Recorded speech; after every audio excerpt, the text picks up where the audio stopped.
أعوذ بالله من الشيطان الرجيم. بسم الله الرحمن الرحيم. الحمد لله الذي أنزل على عبده الكتاب ولم يجعل له عوجا قيما لينذر بأسا شديدا من لدنه ويبشر المؤمنين الذين يعملون الصالحات أن لهم أجرا حسنا ماكثين فيه أبدا وينذر الذين قالوا اتخذ الله ولدا ما لهم به من علم ولا لآبائهم كبرت كلمة تخرج من أفواههم إن يقولون إلا كذبا فلعلك باخع نفسك على آثارهم إن لم يؤمنوا بهذا الحديث أسفا إنا جعلنا ما على الأرض زينة لها لنبلوهم أيهم أحسن عملا وإنا لجاعلون ما عليها صعيدا جرزا أم حسبت أن أصحاب الكهف والرقيم كانوا من آياتنا عجبا إذ أوى الفتية إلى الكهف فقالوا ربنا آتنا من لدنك رحمة وهيئ لنا من أمرنا رشدا. السلام عليكم ورحمة الله وبركاته. أعوذ بالله من الشيطان الرجيم. بسم الله الرحمن الرحيم. الحمد لله وأفضل الصلاة وأتم التسليم على سيدنا وحبيبنا ومولانا محمد بن عبد الله الأمين وعلى آله وأصحابه ومن تبعهم بإحسان إلى يوم الدين. رب اشرح لي صدري ويسر لي أمري واحلل عقدة من لساني يفقه قولي. اللهم اهد قلبي وسدد لساني بحق سيدنا محمد صلى الله عليه وسلم. اللهم بارك لنا فيما بقي من شعبان وبلغنا رمضان. Wahai Tuhan kami, berkatilah hari-hari yang berbaki di dalam bulan Sya'ban dan sampaikanlah kami ke dalam bulan Ramadan. Pengurusi surau, seluruh jawatan kuasa, ketua Helwi ke apa panggil sini tu, bahagian muslimat lah, yang menjemput saya pada malam ni, Dr. Nuhayati, muslimin dan muslimat yang dirahmati Allah Subhanahu wa taala sekalian.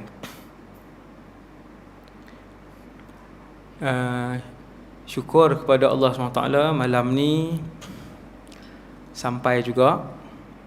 Dan saya petang tadi berasa letih dah. Berasa letih macam tak boleh mai.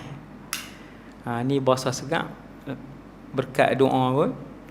Kena yang hujan semua sikit.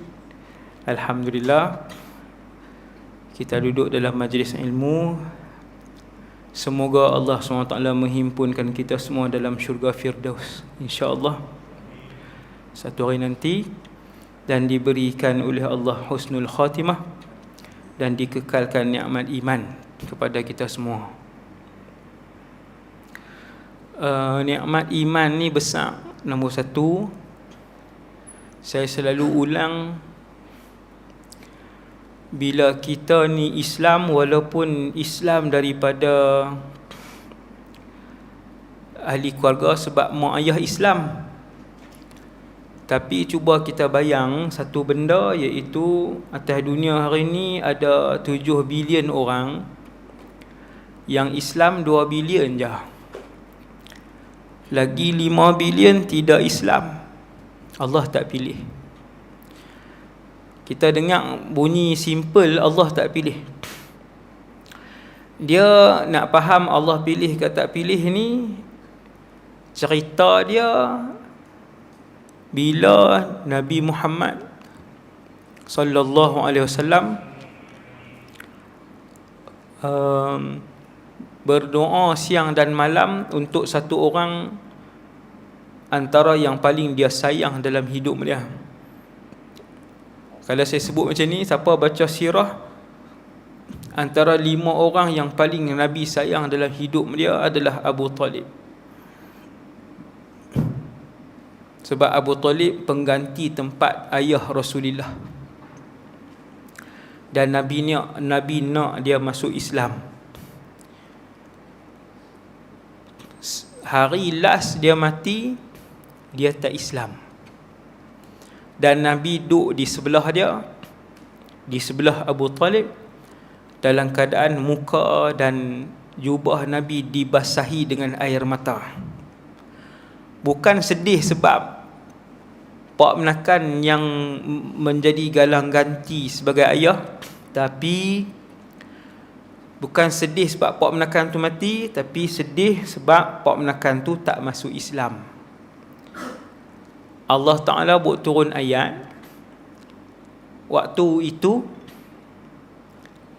wahai Muhammad, sesungguhnya kamu tak boleh pilih untuk bagi hidayah kepada orang yang kamu sayang. Ni ayat Quran ni. Kalau boleh renung elok-elok ni, kalau kita boleh renung, cerita kat anak kita elok-elok ayat ni. Wahai Muhammad, turun ayat Quran, hang tak boleh pilih nak bagi hidayah kat siapa yang hang sayang.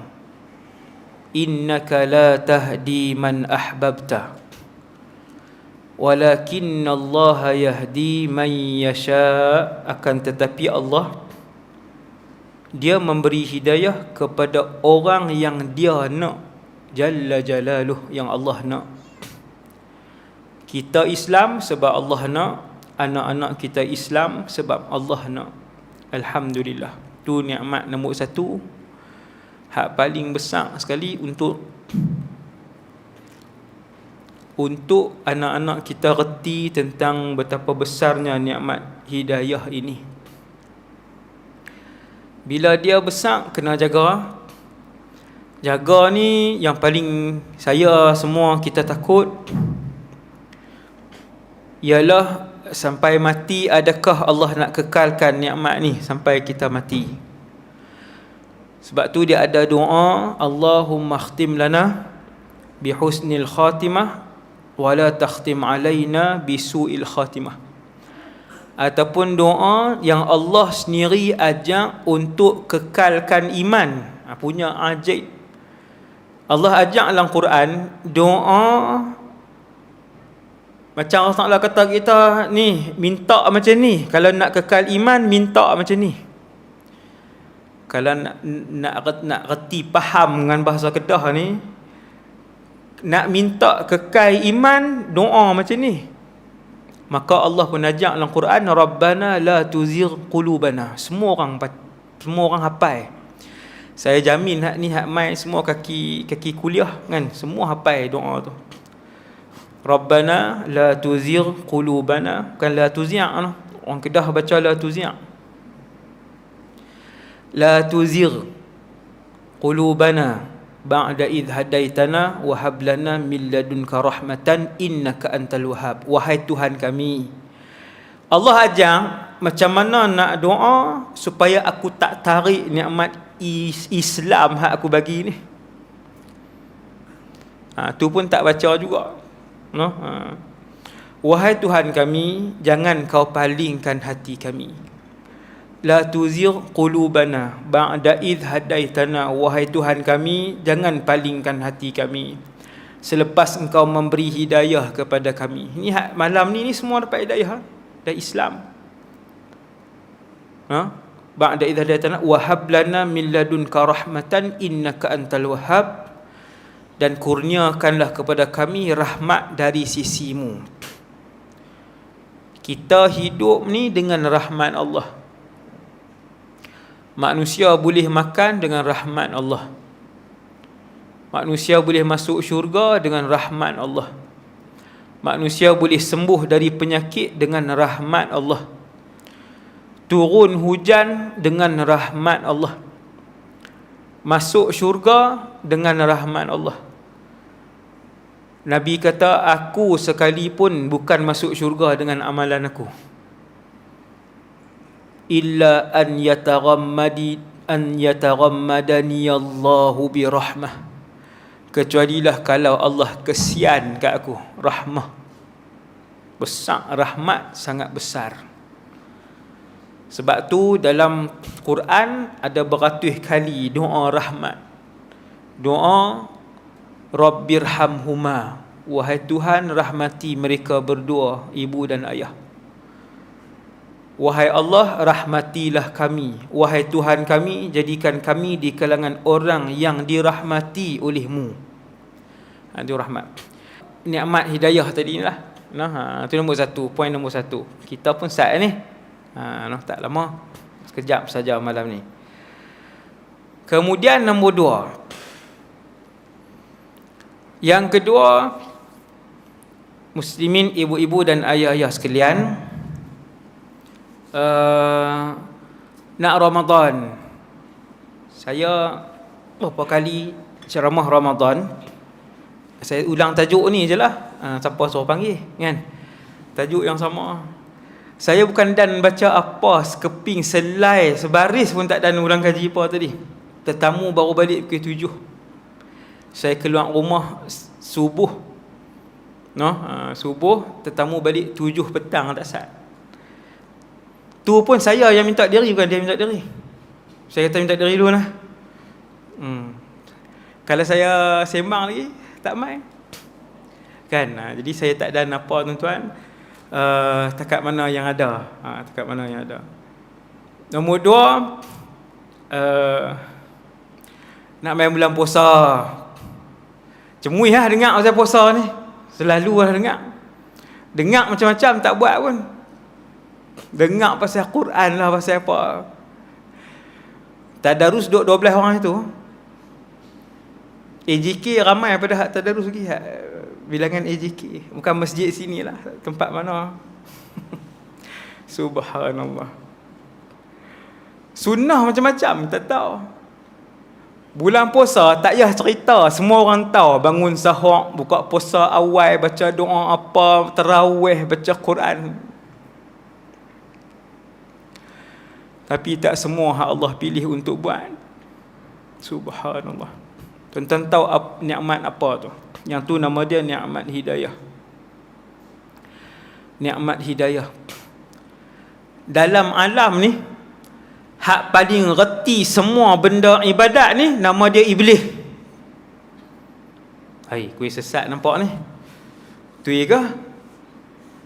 Betul ni saya berani sebut kan, dalam TV ke, dalam radio ke, ni berapa rakaman. Dalam alam ni, hasbunallah wa ni'mal wakil, yang paling reti pasal ibadah kepada Allah ni Iblis. Tuan-tuan tengok tempat dia di mana hari ni, malam ni. Sangat menginsafkan. Iblis pernah duduk depan Jibril, depan Mikail, depan Israfil. Dia nombor satu. Satu ketika dulu. Dia nombor satu. Paling alim, dia yang paling banyak ibadat. Tuan-tuan ingat dia ibadat 1000 tahun. Tuan-tuan ingat dia ibadat 10,000 tahun. Iblis. Sampai malam ni, Iblis masih lagi manusia yang paling reti tentang ibadah kepada Allah. Tapi dia tak boleh buat dah sampai malam ni. Sebab tuan-tuan teringat benda ni menginsafkan tak? Sangat menginsafkan. Cuba tuan-tuan renung tengok. Sebelum Allah cipta Nabi Adam, berapa hari je Iblis masih memegang tempat pertama. Yang paling alim, yang paling banyak ibadah dia melebihi semua malaikat yang ada dalam alam ni. Sekelip mata je Allah tukar dia, sekelip mata saja. Daripada tempat nombor 1 dalam alam ni tuan-tuan, nombor 1. daripada nombor satu yang paling mulia di sisi Allah. Nombor satu, malam ni ketika saya bercakap, dia adalah makhluk yang paling hina dan paling dilaknat oleh Allah Azza wa Jalla. Tuhan boleh ubah tak? Boleh. Sebab tu Allah Ta'ala sendiri ajak dalam Quran doa tu. Tuhan sendiri ajak dalam Quran doa untuk aku tidak mengubah dan membolak-balikkan hati kalian. Setelah aku yang pilih untuk memberikan hidayah. Aku yang pilih, bukan Muhammad, bukan Jibril alaihi wassalam. Kena minta. Dia bila dengar boleh amal, yang tu nikmat yang cukup besar. Sebab tu bila tuan-tuan boleh buat satu-satu ibadat, puji Allah. Puji Allah tu macam mana? Alhamdulillah. Ketika kita mendapati diri kita boleh bangun pada waktu malam, ambil ayat semayang, puji Allah. Jangan kata, ish, hang tak perasan kata hang hebat ni. Satu taman ni, hang seorang je main semayang di surau. Sejam sebelum azan subuh. Tak perasan ke kata hang hebat? Iblis bisik, syaitan main bisik. No? Jadi banyak bersyukur kepada Allah bila Allah bagi nikmat boleh buat ibadat. Bila tangan kita boleh pegang tasbih, kita boleh selawat, puji Allah. Terima kasih ya Allah, pilih aku di kalangan mereka yang mengabdikan diri kepada kamu. Alhamdulillah, puji Allah, sebut Alhamdulillah. Sebab Alhamdulillah ni pengikat nikmat. Mana-mana nikmat, ingat kaedah ya, mana-mana nikmat yang ketika kita dapat, kita sebut Alhamdulillah, Tuhan akan ikat sampai mati. Tapi apa? Wa qalilun min ibadiyas syakur. Tapi Allah Taala sebut dalam Quran, akan tetapi sedikit di kalangan hamba kami yang reti bersyukur. Ramai tak pandai berterima kasih. Syakur tu berterima kasih lah. Macam mana cara nak terima kasih kepada Allah? Alhamdulillah. Langkah kaki keluar nak main masjid, lintas dalam hati, Alhamdulillah. Terima kasih wahai Allah, pilih aku daripada ribu hak ada di taman ni. Terima kasih wahai Allah. Teguk ayat bismillah, teguk ayat Alhamdulillah. Terima kasih wahai Allah bagi minum air yang halal. Berapa ramai yang minum arak, juta minum arak dalam Malaysia hari ni. Daripada budak sekolah rendah sampai hak tua, umur 50, umur 60. Lagi menyedihkan, jadi manager di Kasbek Shah Alam. Menteri hak luluh Kelang tu walaupun dah mati, sampai malam ni dia duk tanggung dosa besar. Hasbunallah wa ni'mal wakil. Ni nak cerita hak tadi, ikat nikmat. Ikat nikmat dengan banyak menyebut Alhamdulillah. Sebenarnya nikmat Allah ni, wa in ta'uddu ni'matallah la tuhsuha, tak boleh kira. Pasal apa? Pasal waktu kita sarung baju tak sat, nikmat lah tu. Kita sarung baju, kita mandi, kena ayak, kita gosok gigi, ada berus, ada ubat gigi, kita shampoo, kita sabun, kita pakai kentola, nikmat ada kentola, kita pakai seluar anak main, kita pakai kain, semua tu nikmat. Tuhan kata kalau hangpa nak kira, la tuhsuha, hangpa tak boleh nak kira. Tapi tak ramai yang Allah bagi ruang untuk sebut Alhamdulillah, terima kasih wahai Allah, segala puji bagi Allah. Begitulah Ramadan bersilih ganti. Malam ni umur 46 lah. Malam ni umur 52 lah. Malam ni umur 61 lah. Dah 30 Ramadan, 40 Ramadan Allah Ta'ala bagi. Berapa kali Allah Subhanahu Wa Ta'ala bagi kat kita Lailatul Qadar. Yang kita duk ingat takat 5-6 tahun ni, 10 malam terakhir kalut di jam masak, kalut kuih raya, kalut dengan cucu mai, kalut dengan nak cari dengan 10 malam terakhir. Umur 50 lebih lah, 60 lebih. Masa laju ni. Laju masa ni nak tunjuk kata dekat dengan kiamat. Yataqarabuz zaman. Dia mai dekat dengan kiamat, sebab tu masa jadi laju. Nabi sebut pula nak bagi reti, nak bagi faham hak Nabi kata masa jadi laju tu pada dia. Setahun rasa macam sebulan, Nabi kata. Jadi tak? Jadi 50 tahun dulu tak jadi lagi. Ni saya nak abang kata hak la ni baru jadi ni. 40 tahun yang lepas jadi lagi yataqarabu zaman, tak jadi lagi.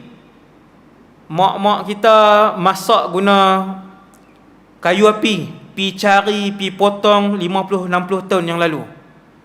Ayam angkut di sungai. Basuh kerja boleh buat banyak. Tak berasa lagi yataqarabu zaman, masa hak laju tu tak berasa lagi. Berasa bila? Niat 10 tahun ni. Cuba tengok 3 bulan ni berasa berapa hari? Nabi kata setahun hampa akan rasa macam sebulan. Lagi dekat dengan kiamat, sebulan dia rasa macam seminggu. Lagi dekat dengan kiamat, seminggu berasa macam sehari. Lagi dekat dengan kiamat, habis sehari-sehari berasa macam sesaat. Berasa tak tu? Berasa dah. Bila? Halala ni. Yataqarabuz zaman. Dia dekat dengan kiamat. Ada satu benda yang berkait dengan puasa dan Dajjal.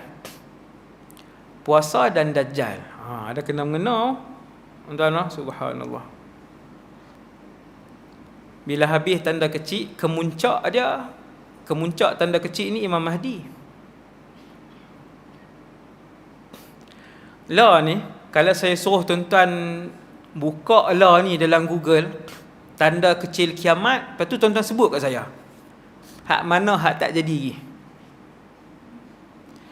La ni tuan-tuan boleh buka dalam Google, tulis tanda kecil kiamat, beritahu kat saya hak mana tak jadi lagi. Bangunan pencakar langit, banyak terjadi pembunuhan, sampai orang yang dibunuh tak tahu pasal apa dia dibunuh, orang yang membunuh tak tahu pasal apa dia membunuh. Tu hak bunuh budak lah ni, bunuh budak umur 3 tahun, hempak budak. Kan ada puncak, bukan di New York ni, Malaysia ni. Dia bila semua tanda kecil ni jadi, kemuncak dia Imam Mahdi. Kemuncak ataupun penutup kepada tanda kecil. Dan ketika Imam Mahdi hidup dan dia keluar, waktu tu Dajjal akan keluar, iaitu tanda besar nombor 1. Subhanallah. Sebab tu hak perangai Dajjal ni banyak. Sebab pak nak keluar. Antara perangai Dajjal paling besar nombor 1 ialah menipu, penipu besar. Banyak nak menipu berlambak daripada hak atas sekali sampai bawah sekali. Menipu. Dajjal menipu sebab tang mana pun dia keluar, dia kata akulah Tuhan. Memang penipu besar. Subhanallah. Benda yang kait dengan puasa ni, nak kait dengan puasa ni, Dajjal dan puasa. Apa dia tu tajuk tu? Iaitu bila Dajjal keluar, Nabi kata umur dia singkat je. Sebab dia hidup lama dah. Sejak 1400 tahun yang lalu, ada sahabat Nabi pernah jumpa dengan Dajjal dan dia hidup, iaitu di sebuah pulau. Saya tak mau cerita hak pulau tu, jadi panjang. Sahabat ni naik kapal, cerita juga. Cerita sad sebab dia cerita dia panjang. Dia naik kapal, sesat 30 hari. Depa berjumlah 30 orang. Hak ni bukan saya saja sebut, yang ni hadis Sahih Muslim. Naik kapal di laut, di Mekah ada laut lah, laut merah. Laut luas lah, bukan tasik, laut. Sesat 30 hari sampai ke sebuah pulau, jumpa Dajjal di pulau tu. Bila dia balik, dia ni tak Islam waktu tu, dia agama Kristian. Nama dia Tamim Ibn Aus Ad-Dari. Dia Kristian, dia balik sebab Dajjal sebut pasal Nabi Muhammad sallallahu alaihi wasallam. Dajjal sebut pasal Nabi Muhammad adalah rasul dan beruntung siapa yang ikut Nabi itu. Dajjal kata. Walaupun dia Dajjal, hak tu betul. Hak tu dia sebut betul. Maka Tamim balik, pergi jumpa Nabi, dia masuk Islam. Dan dia cerita ke Nabi. Semua benda hak dia cerita ke Nabi, daripada hak cerita panjang tu, hak saya tak cerita kat tuan-tuan tu malam ni. Cerita panjang hak dia cerita ke Nabi tu, kesemuanya Nabi dah cerita kat sahabat. Punya seronok Nabi bila Tamim yang pernah jumpa dengan Dajjal ni mai kat Nabi, cerita sama macam wahyu yang Nabi dapat. Soalan, Nabi pernah jumpa Dajjal tu? Tak pernah. Tapi Nabi dapat wahyu cerita pasal Dajjal. Dajjal ni mata dia orang, mata 2, tangan 2, jari 10, orang biasa. Orang. Cuma Nabi tak pernah jumpa dia. Dan Nabi cerita berdasarkan wahyu. Tiba-tiba ada orang jumpa dengan dia, cerita sebiji. Apa dia yang dia cerita sebiji? Banyak benda. Ada berbelah-belah benda yang Dajjal cerita dekat Tamim. Semua benda tu Nabi dah cerita lama dah kat sahabat. Antaranya ialah bila dia dilepaskan nanti, yang memenjarakan dia ialah, yang mengikat dia hari ni ialah Allah. Sejak bila? Wallahu a'lam. Sejak zaman Nabi apa? Macam-macam pendapat. Tak penting. Yang penting dia ada tak? Ada. Satu hari Allah yang mengikat dia akan membebaskan dia.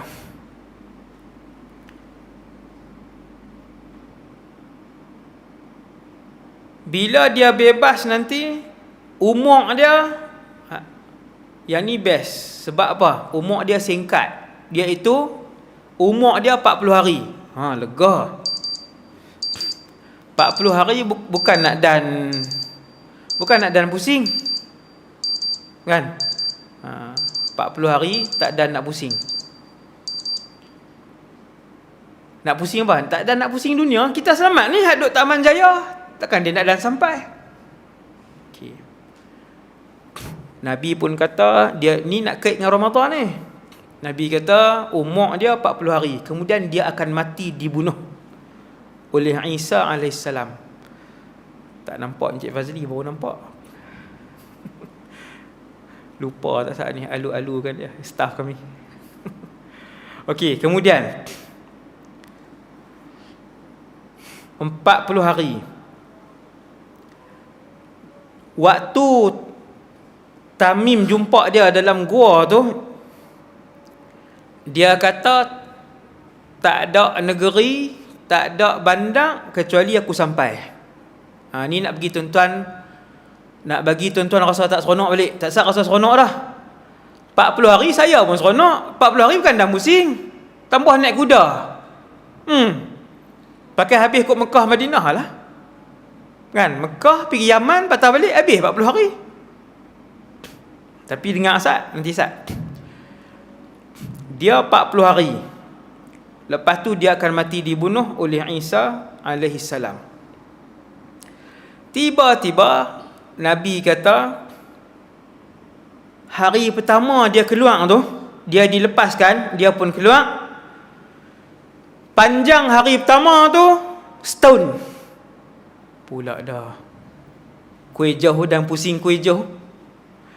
Hak ni hadis sahih tuan-tuan. Tuan-tuan jangan risau. Jangan kata ustaz khilaf kot. Tak ada. Hak ni hadis sahih. Hari pertama dia dibebaskan, panjang hari pertama tu akan jadi panjang 24 kali 360. Tuan-tuan kali ya. Setahun. Tak payah kali jam lah, setahun lah. Macam mana tu ustaz, sehari jadi setahun? Awak ingat tuan-tuan saja tanya, sahabat tak tanya?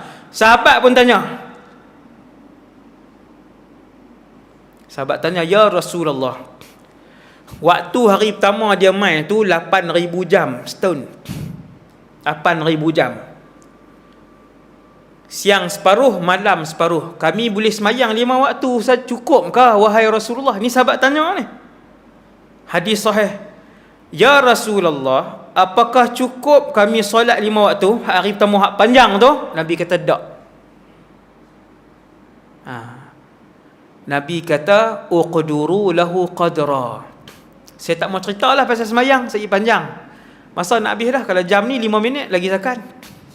Saya guna jam saya lah. Okey. Nabi kata tak cukup 5 waktu walaupun sehari. Puasa macam mana pula? Okey.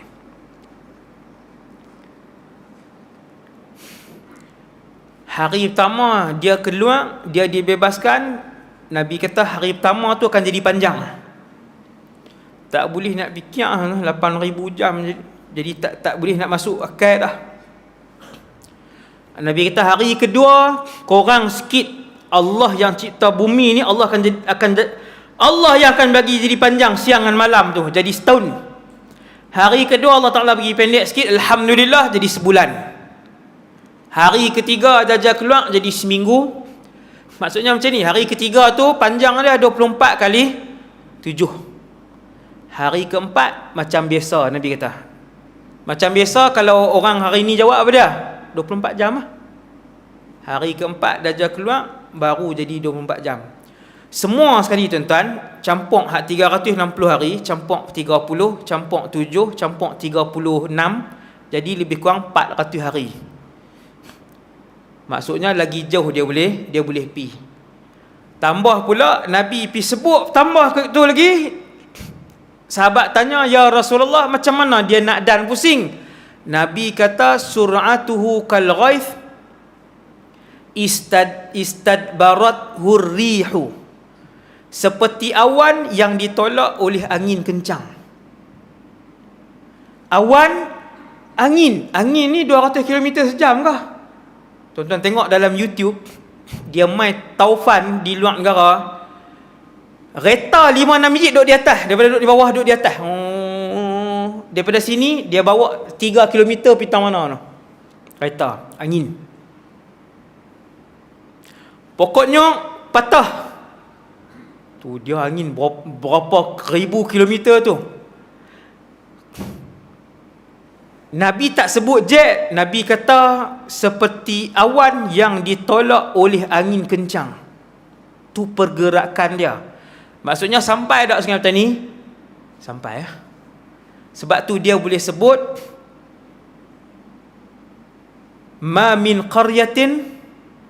Dajjal sebut dalam hadis sahih Muslim hak panjang tu. Dajjal kata tidak ada bandar, tidak ada kampung kecuali habat tuha, aku mesti mendarat. Dia guna perkataan mendarat.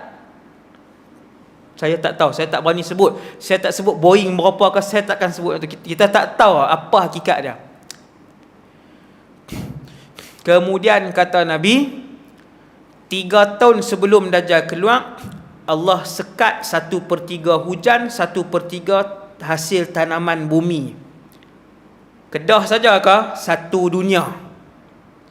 2 tahun sebelum Allah sekat 2/3. Allah sekat langit tak turunkan 2/3 daripada apa yang dia turun tiap-tiap tahun. Bumi tak buat keluar 2/3. Tanaman tak menjadi apa semua. Tengok tuan-tuan, sikit-sikit Setahun sebelum dia keluar, bumi, langit tak buat turun ayak setitik pun. Bumi tak buat keluar sebiji pun gandum, sebiji pun padi. Lepas tu dia keluar. Bila dia keluar, setitik pun tak ada air ni. Bila dia keluar, air ni setitik pun tak ada. Kita kata, simpan lah ustaz. Simpan apa? 3 tahun lagi Allah Ta'ala. Sebelum dia keluar tu 3 tahun Tuhan bagi tak ada dah. Malaysia ni kalau tak turun hujan langsung 3 bulan, 4 negeri akan mula catu air. Saya berceramah, saya kena study. Saya tak boleh baca nona mangga ke apa. Saya kena study fakta. Study 3 bulan kalau Malaysia ni tak hujan, 4 negeri akan catu air. 3 bulan 6 9. Hak Nabi sebut ni 3 tahun sebelum Dajjal keluar, Tuhan catu dah hak langit ni. Setahun sebelum Dajjal keluar, tak keluar terus air. Hari dia keluar, yang ni tak ada terus, setitik pun tak ada. Berapa hari tuan-tuan nak bertahan? Tak lama, 400 hari. Tang ni dia main bab puasa. Ni besarnya bab puasa Ramadan ni, tuan-tuan ingat apa di akhir zaman ni? Ramai tak yang tak puasa, berlambak di akhir zaman ni yang tak puasa. Hak geng teksi, geng lori, cara geng teksi, geng lori. Saya bukan buat contoh ni nak memburukkan siapa tak. Semua sama aja. Cuma masing-masing dengan perangai masing-masing lah. Ada hak jenis bulan puasa pi makan kedai Cina, dia tak malu. Nak sebut ke? Oh dia takkan sebut nama kot. Faham lah. Kena tu 3 orang jadi lah. Dia gamak pi makan kedai Cina, dia gamak. Buka kat belakang lah. Ataupun buka separuh. Ada sampai hari ni. Lepas tu hak pi beli nasi bungkui, ada hak jenis buka kedai awal pukul 2. Bagus kerajaan kita, antara benda yang bagus kerajaan buat ialah menetapkan tak boleh buka awal kedai makan ni. Bagus tak? Bagus. Kalau pukul 4 lagi bagus. Kan? Lah ni pukul 2 buka dah nasi telur campur. Lepas tu kan pakat beli bungkus pi tonggek merata tepi sungai, tepi mana.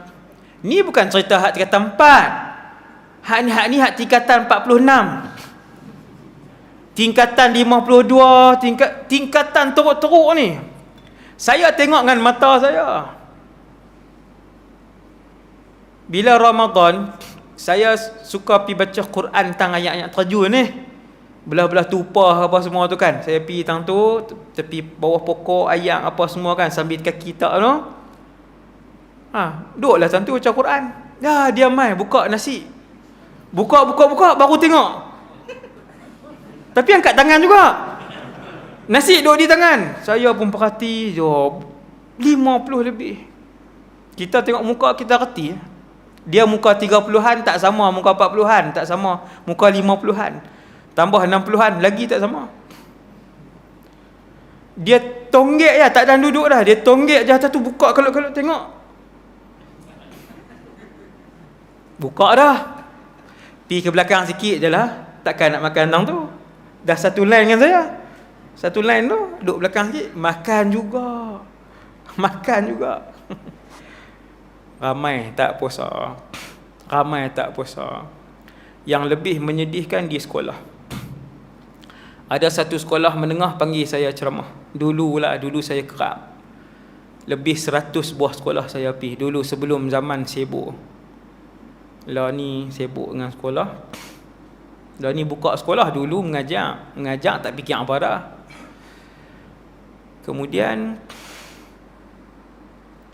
ada satu sekolah ni, saya pergi sebelum mula ceramah, saya tanya masalah apa sekolah ni. Dia kata, ustaz, masalah dia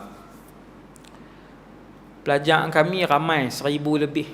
Dia ada sekolah menengah, cikgu tahu siapa cikgu. Ada sekolah menengah mencecah 1800. Punyalah ramai. Cina pun ada, India pun ada, 200 orang, 300 orang. Bila bulan Ramadan, kantin buka tak? Buka. Dia buka juga, tapi makanan terhad. Tiba-tiba hari pertama buka, makanan habis awal. Yang mai sikit, tapi makanan tak cukup. Orang kantin seronok tak makanan tak cukup? Seronok. Esok buat mai lebih tak? Buat mai lebih. Asal nasi lemak 300 saja. Dah bila tengok habis cepat, dia buat mai 500. Dia kata anak-anak Cina dengan India ni makan tambah ni kali ni Ramadan. Buat mai 500 pun habis awal. Hari ketiga dia ni bukan contoh lah, ni hak jadi betul ni. Ni nak cerita tuan-tuan pakat jaga anak-anak. Saya bagi tips untuk meraih keberkatan daripada Allah. Anak-anak ramai tak puasa sebenarnya. Bila hari yang keberapa pun tuan-tuan, bawa mai nasi lemak dengan bihun kantin sedia 1,000 habis. Budak Cina 200. Kantin dia nak kira apa? Ni orang kantin kena bertakwa kepada Allah. Ramai juga anak murid saya yang pengusaha kantin pun. Jangan buat lebih kurang, Tuhan akan kira di mahsyar nanti. Goreng lebih kurang, guna bihun hak paling murah, keras. Budak kan tahu apa? RM1.50. Tak buh apa. Togel pun tak buh, kata ayam. Boleh tiang pula. Tak habis. Ada lagi 10 minit. Tuan-tuan sekalian, ustaz tu kata, di sini ustaz, budak-budak bukan sahaja tak puasa, bahkan bila Ramadan depa makan ramai-ramai dalam kelas. Hak pi beli ni anak Cina, seorang bawa 4 bungkus, seorang bawa 2 beg, seorang bawa naik makan. Saya kata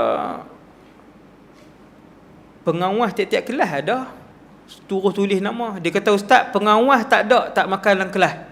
Alhamdulillah. Lepas tu macam mana? Pengawas makan belakang bangunan. Sebab teruk sangat kalau duduk sekali. Hak baju biru kan, pengawas baju biru lah. Kalau makan dalam kelas jadi teruk terlampau. Dia pun makan juga, tapi tak dalam kelas. Dia hormat sikit, makan belakang. Tapi bukanlah kata satu sekolah, cumanya jadi benda tu jadi parah. jadi parah. Yang tak puasa ramai. Maka antara hak Nabi ajak, dia tuan-tuan duk heran, anak-anak zaman hari ni tak mau bangun sahur. Kita kata kemah, sepanjang tahun tak pernah puasa sunat. Mai Ramadan tak pernah sahur, tapi puasa habis ustaz. Saya heran anak saya. Heran, tak payah heran, dia bersahur pukul 11.30. Dia sahur 11.30 kat sekolah. Kat sekolah ni bukan kata bihun goreng nasi lemak.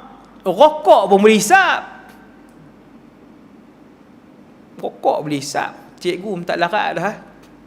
Punya pasal yang apa nak hisap kau apa? Setengah sekolah tak larat. Pelajar terlampau ramai. Masuklah tandas budak waktu bila pun berasak. Bulan puasa, subhanallah. Kita duk heran anak kita 30 hari mangkit sahur, 6-7 hari je hak lain tak sahur. Kuat balik tolong kita pula apa. Ni saya bukan nak ajak buruk sangka dengan anak ni. Berhati-hati.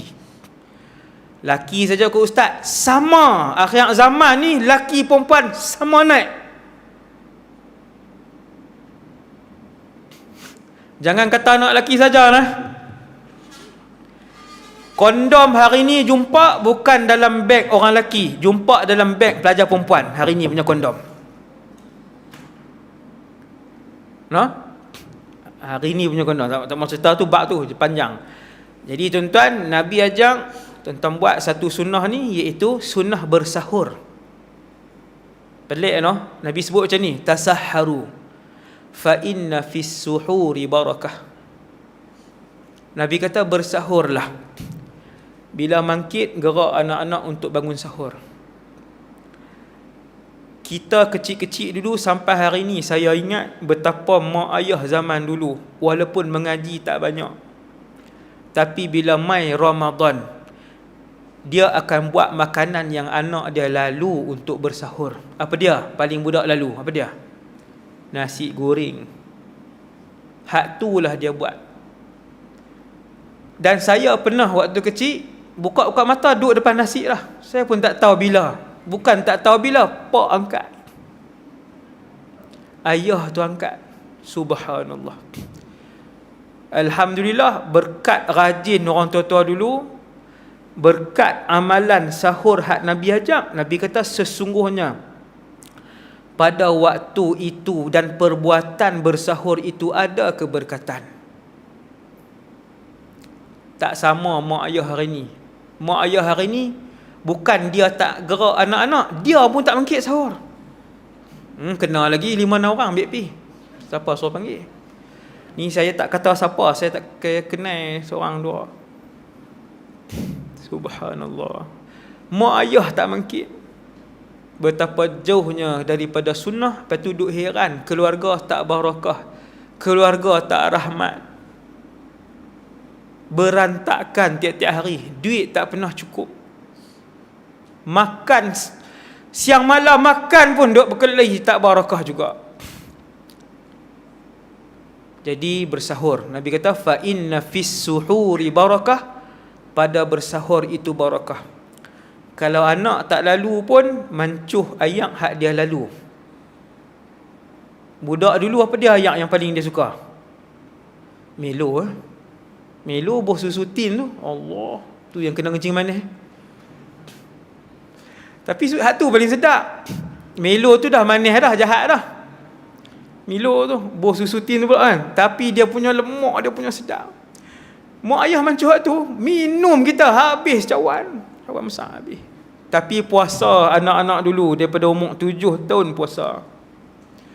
Lah ni umur 17 tak puasa. Umur 27 masih tidak berpuasa. Tak malu nak sebut dalam YouTube, dalam Insta, dalam live yang dia buat, kata dia tak puasa. Tak malu. Anak-anak hari ni umur 20 lebih, mengaku buat dosa besar, rasa macam jentik semut je.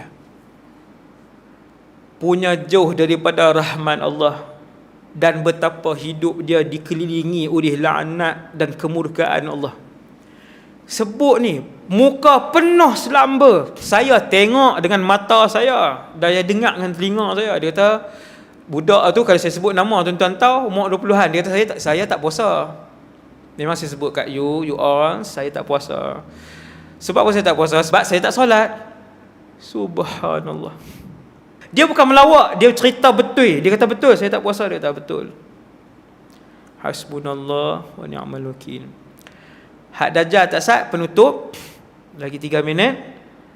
Iaitulah apabila Dajjal ni keluar, ayak ni tak ada. Tuan-tuan bayang tengok. Berapa lama? 400 hari. Bukan ayak saja tak ada, minum makanan sebiji beras pun tak ada. Sahabat tanya Nabi, ya Rasulullah, kalau siapa mengaku Dajjal tu Tuhan, macam mana hidup dia? Nabi kata hidup dia mewah. Makanan dia dapat, minuman dia dapat, emas perak dia dapat. Dajjal akan bagi dunia kat dia. Bagi. Sebab Dajjal ni sihir dia boleh buat keluar emas perak daripada tanah macam tu je. Dia bagi. Kemudian sahabat pun ingatlah, siapa yang tak mau mengaku kata Dajjal ni Tuhan, kumpulan beriman, dia nak makan apa? Ya Rasulullah, dah kata ayak sitim tak ada. Tang ni mai bak puasa. Tapi kali ni bukan puasa daripada subuh sampai ke maghrib. Puasa kali ni daripada Dajjal keluar sampai 400 hari, siang dan malam. Tuan-tuan, benda ni nak jadi dah, mesti jadi. Dia khayalan ke realiti? Realiti. Dunia waktu tu macam mana? Macam malam ni. Tuan-tuan akan jijak kaki masuk dalam surau macam malam ni. Tuan-tuan boleh bercakap macam malam ni. Tuan-tuan boleh tengok macam malam ni. Ada kerja macam malam ni. Tapi waktu tu makanan tak ada, minuman tak ada. Berapa hari? 400 hari. Di sini akan terpakai iman seseorang. Bila sahabat tanya, ya Rasulullah, kumpulan beriman ni bila tak sentuh ayam, tak sentuh nasi ataupun makanan, macam mana mereka nak hidup, makan apa? Nabi pun sebut satu karamah yang akan jadi di seluruh muka bumi Allah kepada orang-orang beriman saja, iaitu makanan dan minuman mereka subhanallah walhamdulillah wala ilaha illallah wallahu akbar, zikrullah. Tiap-tiap kali mereka sebut zikir tu, mereka akan jadi kenyang. Boleh, yang ni boleh terima tak ni? Tak boleh. Tak capai ni, yang ni tak capai tuan-tuan ni, yang saya sebut ni, benda ni tak capai. Maka latihan dia bermula daripada hari ni. Bukan menunggu Dajjal, tetapi membuat persiapan diri, kerana saya dan tuan-tuan kita duduk di akhir zaman. Buat persiapan diri dan anak-anak dan ahli keluarga. Kalau kita saja Islam, bini kita lari pergi ikut Dajjal, macam mana?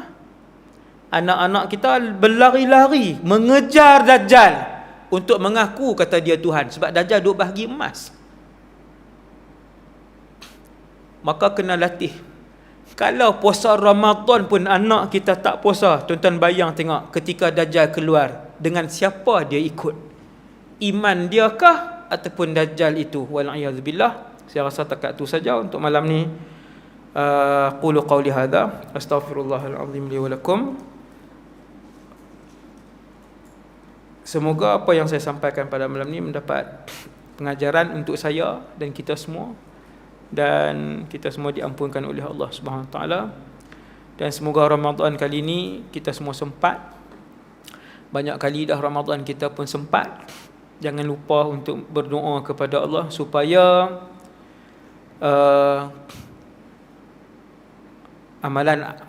amalan kita lepas-lepas Allah Taala terima. Ni ibadat banyak dah buat, baca Quran banyak dah, pi umrah pun 7-8 kali dah, sedekah banyak dah. Jangan lupa minta Allah SWT terima ni sementara kita hidup ni. Wahai Allah, terimalah amalan-amalan dulu. Waktu sedekah, niat minta tu, wahai Allah, ni aku sedekah ni wahai Allah, supaya semua amalan kebaikan dan ibadat yang aku buat, wahai Allah, terimalah, no, dengan rahmat daripada sisimu. Aqulu qawli hadha astaghfirullahal azim li wa lakum. Assalamualaikum warahmatullahi wabarakatuh. Subhanakallahumma wa bihamdik asyhadu an la ilaha illa anta astaghfiruka wa atubu ilaik. Sallallahu ala sayidina Muhammad wa ala alihi wasallam.